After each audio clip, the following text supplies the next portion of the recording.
Hello, Ed from Surreal Adventure again.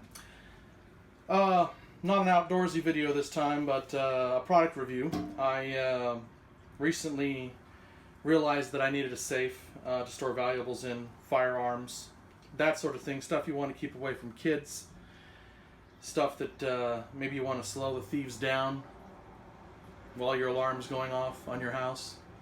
No safe obviously is 100% secure against thieves. I mean, any safe, even the most secure of them, if somebody brings a grinder or a huge crowbar, they're going to get into it. But the idea being, make it as hard as possible. So I said, yeah, I need one of these things. And I spent the better part of a day building some shelves in my closet and customizing a shelf specifically for this to mount on. It has 4 holes on the back and on the bottom as well, and rubberized feet.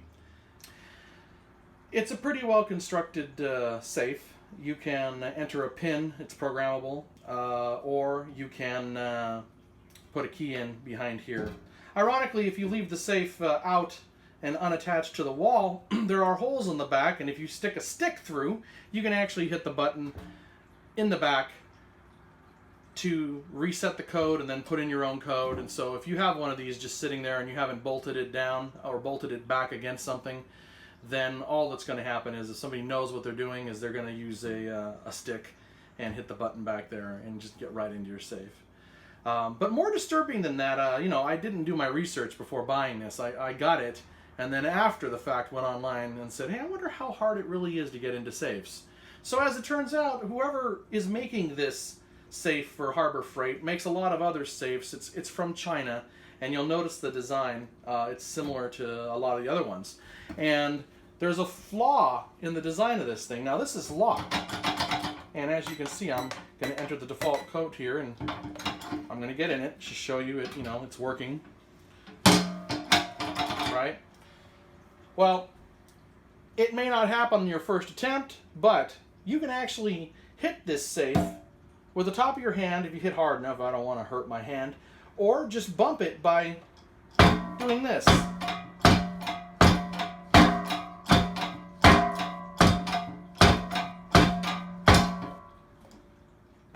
A lot of protection there, huh?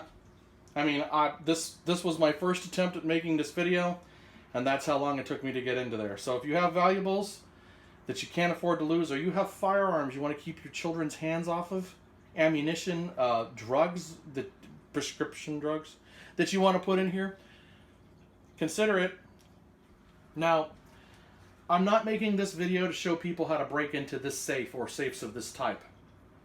I am simply making this as a product review to shine a light on a serious design flaw that these things have. This, after all, is a safe. It's supposed to be more difficult to get into. You may have things you don't want people, like children, to get their hands on. They might kill themselves with, like firearms or meds. It's very important that something like this works. So that's my review of the Harbor Freight Union safe. I can't endorse it. I mean, it's a visual deterrent only. That's really all it amounts to. So I would not recommend it.